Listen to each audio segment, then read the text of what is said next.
ನಾನು ಹೇಳೋ ಈ ಅಳತೆಯಲ್ಲಿ ಈ ಸ್ವೀಟ್ನ ಮಾಡಿದ್ರೆ ಪರ್ಫೆಕ್ಟಾಗಿ ಬರುತ್ತೆ. ಕರ್ನಾಟಕದ ಟ್ರೆಡಿಷನಲ್ ಆಗಿ ಹೆಲ್ದಿ ರೆಸಿಪಿ ಆಗಿರೋ ಅಂಥ ಈ ಹಾಲ್ಬಾಯ್ ಮಾಡೋದಕ್ಕೆ ಮೊದಲಿಗೆ 1 ಕಪ್ಪಷ್ಟು ರಾಗಿನ ಸುಮಾರು 7-8 ಬಾರಿ ಚೆನ್ನಾಗಿ ತೊಳೆದು ಕನಿಷ್ಠ 8 ಗಂಟೆ ಆದರೂ ನೆನೆಸಿಡಬೇಕು. ನಂತರ ನೆನೆಸಿಟ್ಟಿರೋ ಅಂಥ ಈ ರಾಗಿನ ಒಂದು ಮಿಕ್ಸರ್ ಜಾರಿಗೆ ಹಾಕ್ಕೋಬೇಕು. ಈಗ ನಾವು ರಾಗಿ ತೊಗೊಂಡಿದ್ವಲ್ಲ ಅದೇ ಕಪ್ಪಲ್ಲಿ 1 ಕಪ್ಪಷ್ಟು ಫ್ರೆಶ್ ಆಗಿರೋಂಥ ಕಾಯಿನ ಸಣ್ಣದಾಗಿ ಕಟ್ ಮಾಡಿ ಅಥವಾ ತುರಿದು ಹಾಕ್ಕೋಬೇಕು. ಇದಕ್ಕೇನೆ ಒಂದು 7-8 ಏಲಕ್ಕಿನ ಸಹ ಹಾಕ್ಕೊಂಡು ಈ ಟೈಮಲ್ಲಿ 1 ಕಪ್ಪಷ್ಟು ಮಾತ್ರ ನೀರನ್ನ ಹಾಕ್ಕೊಂಡು ಚೆನ್ನಾಗಿ ರುಬ್ಕೋಬೇಕು. ರಾಗಿ ಚೆನ್ನಾಗಿ ನೆಂದಿದ್ರೆ ಹಾಗೆಯೇ ತೆಂಗಿನಕಾಯಿ ಫ್ರೆಶ್ ಆಗಿದ್ದರೆ ಹಾಲು ಸಹ ತುಂಬ ಚೆನ್ನಾಗಿ ಬರುತ್ತೆ. ನಂತರ ಈ ರೀತಿ ಒಂದು ತೆಳುವಾಗಿರೋ ಬಟ್ಟೆಗೆ ನಾವು ರುಬ್ಬಿರೋ ಅಂಥ ಮಿಶ್ರಣನ ಹಾಕ್ಕೊಂಡು ಚೆನ್ನಾಗಿ ಹಾಲನ್ನೆಲ್ಲ ತೆಗಿಬೇಕು. ಈ ಹಾಲನ್ನ ಫಿಲ್ಟ್ರಿಗೆ ಹಾಕಿ ಏನಾದರೂ ತೆಗೆದುಬಿಟ್ರೆ ರಾಗಿ ಹೊಟ್ಟಿರುತ್ತಲ್ಲ ಅದೆಲ್ಲ ಬಂದ್ಬಿಡುತ್ತೆ. ಸೊ ಅದಕ್ಕೋಸ್ಕರ ಈ ರೀತಿ ಬಟ್ಟೆಯಲ್ಲಾದರೆ ಕ್ಲೀನಾಗಿ ಹಾಲು ಬರುತ್ತೆ. ಈಗ ಈ ರುಬ್ಬಿರೋ ರಾಗಿನ ಮತ್ತೆ ಮಿಕ್ಸರ್ ಜಾರಿಗೆ ಹಾಕ್ಕೊಂಡು ಈ ಟೈಮಲ್ಲಿ 2 ಕಪ್ಪಷ್ಟು ನೀರನ್ನು ಹಾಕ್ಕೊತಾ ಇದ್ದೀನಿ.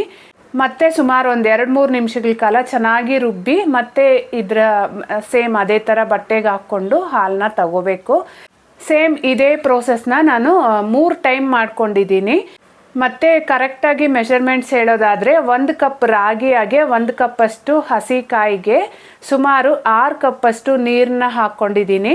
ಇಲ್ಲಿ ತುಂಬ ನೀರು ಹಾಕಿಬಿಟ್ರು ಕುದಿಯೋದಕ್ಕೆ ತುಂಬ ಟೈಮ್ ತೊಗೊಂಡ್ಬಿಡತ್ತೆ. ಹಂಗಂತ ಕಡಿಮೆ ನೀರೇನಾದರೂ ತೊಗೊಂಡ್ರೆ ಹಾಲ್ಬಾಯಿ ಪರ್ಫೆಕ್ಟ್ ಟೆಕ್ಸ್ಚರಲ್ಲಿ ಬರೋದಿಲ್ಲ. ಸೊ ನೋಡ್ಕೊಳ್ಳಿ, ಸುಮಾರು 6-7 ಕಪ್ ನೀರಿದ್ರೂ ಪರವಾಗಿಲ್ಲ.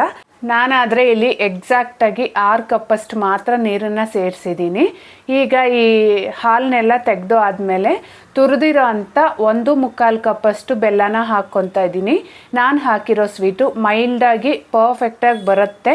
ಇನ್ ಕೇಸ್ ಒಂದು ಸ್ವಲ್ಪ ಸ್ವೀಟ್ ಜಾಸ್ತಿ ಇದ್ರೇ ಇಷ್ಟ ಆಗುತ್ತೆ ಅನ್ನೋರು ತುರಿದಿರೋ ಅಂಥ ಬೆಲ್ಲನ 2 ಕಪ್ಪಷ್ಟು ಸೇರಿಸ್ಕೋಬೋದು. ಈಗ ಈ ಬೆಲ್ಲ ಎಲ್ಲ ಚೆನ್ನಾಗಿ ಕರ್ಗೋಗೋವರೆಗೂ ಮಿಕ್ಸ್ ಮಾಡ್ಕೋಬೇಕು. ನಿಮ್ಗೆ ಗೊತ್ತಾಗ್ತಾ ಇರ್ಬೋದು ಅದು ಕಲರ್ ಸಹ ಸ್ವಲ್ಪ ಚೇಂಜ್ ಆಗಿದೆ. ಈಗ ಸ್ಟವ್ ಮೇಲೆ ದಪ್ಪ ತಳ ಇರೋವಂಥ ಪಾತ್ರೆನ ಇಟ್ಕೊಂಡು ನಾವು ರೆಡಿ ಮಾಡಿಟ್ಟಿರೋ ಅಂಥ ರಾಗಿ ಹಾಲನ್ನ ಹಾಕ್ಕೋಬೇಕು. ಹಾಗೆಯೇ ಸ್ಟವ್ನ ಹೈ ಫ್ಲೇಮಲ್ಲಿ ಇಟ್ಕೊಂಡು ಚೆನ್ನಾಗಿ ಕೈ ಬಿಡ್ದಿರ ಮಿಕ್ಸ್ ಮಾಡ್ತಾ ಇರಬೇಕು. ಕೆಳಗಡೆ ರಾಗಿ ಎಲ್ಲ ಗಟ್ಟಿ ಆಗ್ತಾ ಬರುತ್ತೆ, ಹಾಗೆ ಬಿಟ್ಬಿಟ್ರೆ ಗಂಟು ಕಟ್ಕೊಂಡಂಗೆ ಆಗಿಬಿಡುತ್ತೆ. ಸೊ ಅದಕ್ಕೆ ನಾವು ಕೈ ಬಿಡ್ದಿರ ಫಸ್ಟಲ್ಲಿ ಮಿಕ್ಸ್ ಮಾಡ್ಕೊತಾನೆ ಇರಬೇಕು. ಸ್ಟವ್ನ ಸಹ ಹೈ ಫ್ಲೇಮಲ್ಲಿ ಇಟ್ಕೊಂಡಿರಬೇಕು. ಇದು ಜಸ್ಟ್ ಒಂದು 5 ನಿಮಿಷ ಈ ರೀತಿ ಮಿಕ್ಸ್ ಮಾಡಿಕೊಂಡ್ರೆ ಸಾಕು, ಬೇಗ ಗಟ್ಟಿ ಆಗೋಗುತ್ತೆ.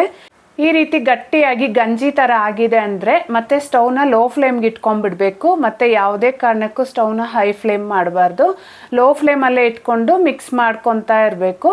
ನೆನಪಿರಲಿ, ಈ ಹಾಲ್ಬಾಯ್ ಮಾಡ್ಕೊಳ್ಳೋದಕ್ಕೆ ದಪ್ಪ ತಳ ಇರೋವಂಥ ಪಾತ್ರೆನೇ ಉಪಯೋಗಿಸ್ಬೇಕು, ಆವಾಗಲೇ ಪರ್ಫೆಕ್ಟಾಗಿ ಬರುತ್ತೆ. ಇದನ್ನು ಸ್ವಲ್ಪ ತಾಳ್ಮೆಯಿಂದನೇ ಮಾಡ್ಕೋಬೇಕಾಗತ್ತೆ. ಇದಂತೂ ಒಂದು ಒಳ್ಳೆ ಆರೋಗ್ಯಕರವಾಗಿರೋಂಥ ರೆಸಿಪಿ ಅಲ್ವಾ. ಈಗ ಸುಮಾರು ನಾನು ಒಂದು 30 ನಿಮಿಷ ಕುದಿಸ್ಕೊಂಡಿದ್ದೀನಿ. ಈ ಟೈಮಲ್ಲಿ 1 ಸ್ಪೂನ್ ತುಪ್ಪನ ಹಾಕಿಬಿಟ್ಟು ಈ ಹಾಲ್ಬಾಯ್ ಎಲ್ಲ ತುಪ್ಪನ ಚೆನ್ನಾಗಿ ಹೀರ್ಕೊಂಡು ಹೊಂದ್ಕೊಳ್ಳೋವರೆಗೂ ಮಿಕ್ಸ್ ಮಾಡ್ಕೊತ ಮತ್ತೆ ಕುದಿಸ್ಕೋಬೇಕು. ಮತ್ತೆ ಒಂದು 3-4 ನಿಮಿಷ ಚೆನ್ನಾಗಿ ಮಿಕ್ಸ್ ಮಾಡ್ಕೊಂಡ್ಮೇಲೆ ಈ ತುಪ್ಪ ಎಲ್ಲ ಚೆನ್ನಾಗಿ ಹೊಂದ್ಕೊಂಡಿದೆಯಲ್ಲ, ಈಗ ಮತ್ತೆ ನಾನು 1 ಸ್ಪೂನಷ್ಟು ತುಪ್ಪನ ಹಾಕ್ಕೊತಾ ಇದ್ದೀನಿ. ಇಲ್ಲಿ ಟೋಟಲು ನಾನು 2 ಸ್ಪೂನ್ ತುಪ್ಪ ಅಷ್ಟೇ ಹಾಕಿರೋದು. ಇದಕ್ಕಿಂತ ಜಾಸ್ತಿ ಹಾಕೋ ಅವಶ್ಯಕತೆ ಇಲ್ಲ. ನಾವು ಕಾಯಿ ಹಾಕಿರೋದ್ರಿಂದ ಇದಕ್ಕೊಂದು ಒಳ್ಳೆ ಟೇಸ್ಟ್ ಸಹ ಬರುತ್ತೆ. ಇದಕ್ಕೆ ಒಂದು 2 ಸ್ಪೂನ್ ತುಪ್ಪ ಆದರೆ ಸಾಕಾಗತ್ತೆ. ನಾವು ಹಾಕಿರೋ ಅಂಥ ಕಾಯಿ ಏಲಕ್ಕಿನೇ ಒಳ್ಳೆ ಘಮ ಬರ್ತಾ ಇರುತ್ತೆ. ಇದಕ್ಕಿಂತ ಜಾಸ್ತಿ ಏನು ತುಪ್ಪ ಹಾಕೋ ಅವಶ್ಯಕತೆ ಇಲ್ಲ. ನಾನು ಸುಮಾರು 45-50 ನಿಮಿಷ ಚೆನ್ನಾಗಿ ಕುದಿಸ್ಕೊಂಡಾದ್ಮೇಲೆ ನನಗೆ ಈ ರೀತಿ ರಿಬ್ಬನ್ ಕನ್ಸಿಸ್ಟೆನ್ಸಿಯಲ್ಲಿ ಬಂದಿದೆ ನೋಡಿ. ಈ ರೀತಿ ಮೇಲೆಯಿಂದ ಹಾಕಿದ್ರೆ ಒಂಥರ ಕೇಕ್ ಬ್ಯಾಟರ್ ಬಿದ್ದಂಗೆ ಬೀಳ್ತಾ ಇದೆ. ನಿಮಗೆ ಈ ಹದ ಎಲ್ಲ ಗೊತ್ತಾಗಲ್ಲ ಅನ್ನೋದಾದರೆ ನಾನು ತೊಗೊಂಡಿರೋ ಮೆಷರ್ಮೆಂಟ್ಸಲ್ಲಿ 1 ಕಪ್ ರಾಗಿ ಹಾಗೆಯೇ 1 ಕಪ್ ಕಾಯಿಗೆ 45-50 ನಿಮಿಷ ಕುದಿಸ್ಕೊಂಡ್ರೆ ಕರೆಕ್ಟಾಗಿ ಬಂದ್ಬಿಡುತ್ತೆ. ಈ ಹದಕ್ಕೆ ಬಂದಾದಮೇಲೆ ಸ್ಟವ್ನ ಆಫ್ ಮಾಡ್ಕೊಂಡ್ಬಿಟ್ಟು ಅಷ್ಟರಲ್ಲಿ ನಾನು ಒಂದು ಪ್ಲೇಟಿಗೆ ತುಪ್ಪನ ಸಹ ಸವರಿ ಇಟ್ಟಿದ್ದೆ. ಈಗ ಈ ತುಪ್ಪ ಸವರಿರೋ ಅಂಥ ಪ್ಲೇಟಿಗೆ ನಾವು ರೆಡಿ ಮಾಡಿಟ್ಟಿರೋಂಥ ಹಾಲ್ಬಾಯ್ನ ಟ್ರಾನ್ಸ್ಫರ್ ಮಾಡಿಬಿಡಬೇಕು. ನೋಡಿ ಎಷ್ಟು ಚೆನ್ನಾಗಿ ಬೀಳ್ತಾ ಇದೆಯೋ, ನಿಮಗೆ ಇದರಲ್ಲೇ ಗೊತ್ತಾಗ್ತಾ ಇರ್ಬೋದು ಎಷ್ಟು ಪರ್ಫೆಕ್ಟಾಗಿ ಬಂದಿದೆ ಅಂತ. ಈಗ ಈ ಪ್ಲೇಟ್ನ ಹಾಗೆ ಬಿಟ್ಬಿಡಬೇಕು. ಒಂದು 1 ಅವರ್ ಆದರೆ ಇದನ್ನು ಪೂರ್ತಿ ತಣ್ಣಗಾಗಕ್ಕೆ ಬಿಡಬೇಕು. ಬಿಸಿ ಇದ್ದಾಗ ಕಟ್ ಮಾಡಿಬಿಟ್ರೆ ಒಳಗಡೆ ಗಂಜಿ ಥರ ಇರುತ್ತೆ. ಸೊ ನೀಟಾಗಿ ಕಟ್ ಆಗಲ್ಲ, ಕ್ಲೀನಾಗಿ ಬರೋದಿಲ್ಲ. ನಾನೀಗ 1 ಅವರ್ ಆದಮೇಲೆ ಕಟ್ ಮಾಡ್ತಾ ಇದ್ದೀನಿ. ಚಾಕುಗೆ ಒಂದು ಸ್ವಲ್ಪ ತುಪ್ಪ ಸವರ್ಕೊಂಡು ಈ ರೀತಿ ಕಟ್ ಮಾಡಿಕೊಂಡ್ರೆ ನೀಟಾಗಿ ಬಂದ್ಬಿಡುತ್ತೆ.